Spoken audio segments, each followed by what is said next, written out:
1971 এক ভয়ঙ্কর সময়, যখন পুরো জাতি দাঁড়িয়েছিল জীবন মৃত্যুর সন্ধিক্ষণে। শত্রুর ট্যাঙ্ক গর্জে উঠছিল গ্রামে গ্রামে, আকাশ কাঁপছিল বোমার শব্দে, কিন্তু তবুও মানুষের চোখে ছিল স্বাধীনতার স্বপ্ন। ঠিক সেই সময় এক অজানা কণ্ঠ ভেসে আসে বেতার তরঙ্গে। একটি ঘোষণার মধ্য দিয়ে জেগে ওঠে পুরো বাংলাদেশ। সে কণ্ঠ বলেছিল, আমরা স্বাধীন, আমরা মুক্ত। কিন্তু তিনি কে? একজন সৈনিক, একজন যোদ্ধা, নাকি ভাগ্যের নির্মম পরিহাসে একদিন রাষ্ট্রের সর্বোচ্চ আসনে পৌঁছে যাওয়া এক নেতা? তিনি ছিলেন সাহসের প্রতীক, ছিলেন নেতৃত্বের এক অটল ভিত্তি। তিনি শহীদ রাষ্ট্রপতি জিয়াউর রহমান।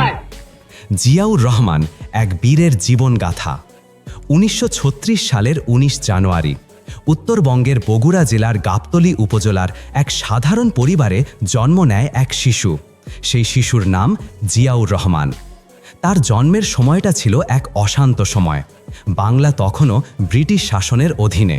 গ্রামীণ জীবনে দারিদ্র্য ছিল সর্বব্যাপী। ক্ষেতের ফসল থাকলেও কৃষকের ঘরে খাবারের অভাব। পড়াশোনা কেবল শহরের ভাগ্যবানদের জন্য সীমাবদ্ধ। রাজনৈতিকভাবে দেশ তখন এক উত্তাল সময় পার করছে। সারা ভারতবর্ষে ব্রিটিশ বিরোধী আন্দোলনের জোয়ার। বাংলার তরুণরা স্বপ্ন দেখছিল স্বাধীনতার। 1940-এর দশকে সেই আন্দোলন আরও তীব্র হয়, যেখানে দুর্ভিক্ষ, সাম্প্রদায়িক দাঙ্গা আর দ্বিতীয় বিশ্বযুদ্ধ মানুষের জীবনকে করে তুলেছিল আরও দুর্বিষহ। ঠিক সেই অস্থির সময়ের মধ্যে বেড়ে উঠতে থাকেন ছোট্ট জিয়াউর রহমান। গ্রামের কাঁচা মাটির পথ, প্রকৃতির সরল জীবন আর সংগ্রামের বাস্তবতা শৈশবেই তাকে শিখিয়েছিল কঠিন পরিস্থিতির সঙ্গে লড়াই করতে। কে জানত এই সাধারণ গ্রামীণ পরিবেশে জন্ম নেয়া সেই শিশু একদিন মুক্তিযুদ্ধের বীর সেনানায়ক হবেন এবং যুদ্ধ বিধ্বস্ত একটি জাতিকে নেতৃত্ব দিয়ে ইতিহাসে অমর হয়ে থাকবেন। একজন তরুণ সৈনিক, যিনি জীবনের শুরুটা করেছিলেন পাকিস্তান সেনাবাহিনীতে। তার নাম জিয়াউর রহমান। শৃঙ্খলা, সাহস আর দৃঢ় নেতৃত্বের গুণ তাকে দ্রুত করে তুলেছিল একজন দক্ষ সামরিক অফিসার। কিন্তু ইতিহাস তাকে ডেকে নেয় অন্য এক ভূমিকায়। 1971 সালের মুক্তিযুদ্ধ। কালুরঘাট বেতার কেন্দ্র থেকে তার সেই অগ্নিঝরা ঘোষণা, আমি মেজর জিয়া বলছি, বঙ্গবন্ধু শেখ মুজিবুর রহমানের পক্ষ থেকে ঘোষণা করছি, বাংলাদেশ স্বাধীন। এই কণ্ঠ সারা জাতির মধ্যে ছড়িয়ে দেয় স্বাধীনতার প্রেরণা। তিনি কেবল ঘোষণাতেই থেমে থাকেননি, মুক্তিযুদ্ধে সরাসরি নেতৃত্ব দিয়েছেন। গেরিলা যুদ্ধ কৌশলে শত্রুপক্ষকে পরাজিত করতে ভূমিকা রেখেছেন। যুদ্ধ শেষে শুরু হলো নতুন পথ চলা। বাংলাদেশ সেনাবাহিনীতে তিনি দ্রুত গুরুত্বপূর্ণ পদে উন্নীত হন। কিন্তু 1975 সালের রাজনৈতিক অস্থিরতার সময়, যখন জাতি অন্ধকারে নিমজ্জিত, তখনই সামনে আসেন জিয়াউর রহমান। তিনি ধীরে ধীরে সামরিক শাসক থেকে রূপান্তরিত হন রাজনৈতিক নেতায়। 1977 সালে রাষ্ট্রপতির দায়িত্ব নেন আর নতুন দল বাংলাদেশ জাতীয়তাবাদী দল বিএনপি গঠন করে জাতিকে দিলেন ভিন্ন এক রাজনৈতিক দর্শন। রাষ্ট্রপতি হিসেবে তিনি অর্থনীতি পুনর্গঠন, কৃষিতে বিপ্লব আনা, গ্রামীণ উন্নয়নে সহায়ক নানা কর্মসূচি নেন। প্রসঙ্গত, গ্রাম হবে শহর এই স্লোগান নিয়ে তিনি গ্রামীণ উন্নয়নকে প্রাধান্য দেন। কিন্তু তার রাজনৈতিক জীবনও সহজ ছিল না। বিভিন্ন অভ্যন্তরীণ ষড়যন্ত্র, সামরিক বিদ্রোহ এবং ক্ষমতার টানাপোড়েনের মধ্যে দিয়েই তাকে পথ চলতে হয়। 1971 সালের মার্চ মাস। ঢাকা তখন রক্তাক্ত। রাজপথে গুলি, ট্যাঙ্কের শব্দ, ঘরে ঘরে ভয়। 25 মার্চ রাতে পাকিস্তানি সেনারা চালায় অপারেশন সার্চলাইট। হাজারো মানুষ নিহত, চারিদিকে ধ্বংসস্তূপ। এরপর সারা দেশ স্বাধীনতার জন্য ঝাঁপিয়ে পড়ে।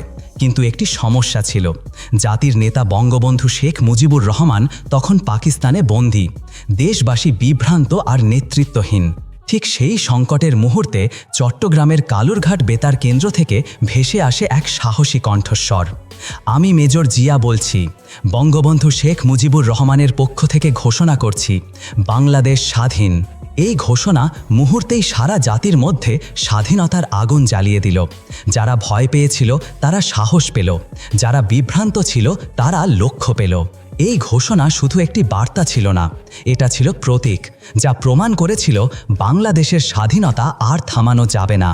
একজন তরুণ সৈনিক, যিনি জীবনের শুরুটা করেছিলেন পাকিস্তান সেনাবাহিনীকে, তার নাম জিয়াউর রহমান। শৃঙ্খলা, সাহস আর দৃঢ় নেতৃত্বের গুণ তাকে দ্রুত করে তুলেছিল একজন দক্ষ সামরিক অফিসার। কিন্তু ইতিহাস তাকে ডেকে নেয় অন্য এক ভূমিকায়।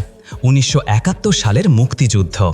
কালুরঘাট বেতার কেন্দ্র থেকে তার সেই অগ্নিঝরা ঘোষণা, "আমি মেজর জিয়া বলছি।" এই কণ্ঠ সারা জাতির মধ্যে ছড়িয়ে দেয় স্বাধীনতার প্রেরণা। তিনি কেবল ঘোষণাতেই থেমে থাকেননি, মুক্তিযুদ্ধে সরাসরি নেতৃত্ব দিয়েছেন। গেরিলা যুদ্ধ কৌশলে শত্রুপক্ষকে পরাজিত করতে ভূমিকা রেখেছেন। যুদ্ধ শেষে শুরু হলো নতুন পথ চলা। বাংলাদেশ সেনাবাহিনীতে তিনি দ্রুত গুরুত্বপূর্ণ পদে উন্নীত হন। কিন্তু ১৯৭৫ সালের রাজনৈতিক অস্থিরতার সময়, যখন জাতি অন্ধকারে নিমজ্জিত, তখনই সামনে আসেন জিয়াউর রহমান। তিনি ধীরে ধীরে সামরিক শাসক থেকে রূপান্তরিত হন রাজনৈতিক নেতায়। ১৯৭৭ সালে রাষ্ট্রপতির দায়িত্ব নেন, আর নতুন দল বাংলাদেশ জাতীয়তাবাদী দল বিএনপি গঠন করে জাতিকে দিলেন ভিন্ন এক রাজনৈতিক দর্শন।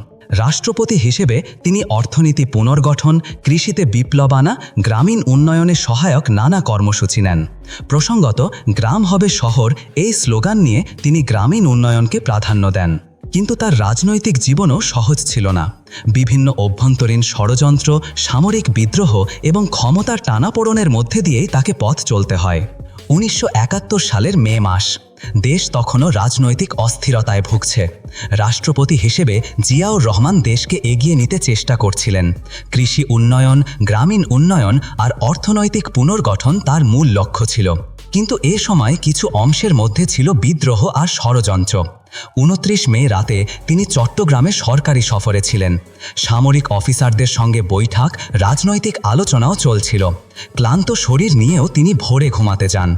কিন্তু ভোর রাতেই হঠাৎ করে সেনা বিদ্রোহীদের একটি দল রাষ্ট্রপতির বিশ্রামাগার ঘিরে ফেলে। গোলাগুলি শুরু হয়, আতঙ্ক ছড়িয়ে পড়ে পুরো এলাকায়। জিয়াউর রহমানকে রক্ষার চেষ্টা করলেও বিদ্রোহীরা ভেতরে প্রবেশ করে। রাষ্ট্রপতি শেষ মুহূর্ত পর্যন্ত প্রতিরোধের চেষ্টা করেছিলেন, কিন্তু এক ঝড়ো গুলির বৃষ্টিতে শহীদ হন। ৩০ মে ১৯৮১ সালে বাংলাদেশ হারায় তার রাষ্ট্রপতিকে, জাতি হারায় এক মুক্তিযোদ্ধাকে। তিনি সৈনিক ছিলেন, ছিলেন মুক্তিযোদ্ধা, ছিলেন রাষ্ট্রপতি, কিন্তু শেষ পর্যন্ত তিনি নিজের জীবন দিলেন এই দেশের জন্য, দেশের রাজনৈতিক অস্থিরতা ও ষড়যন্ত্রের বলি হয়ে।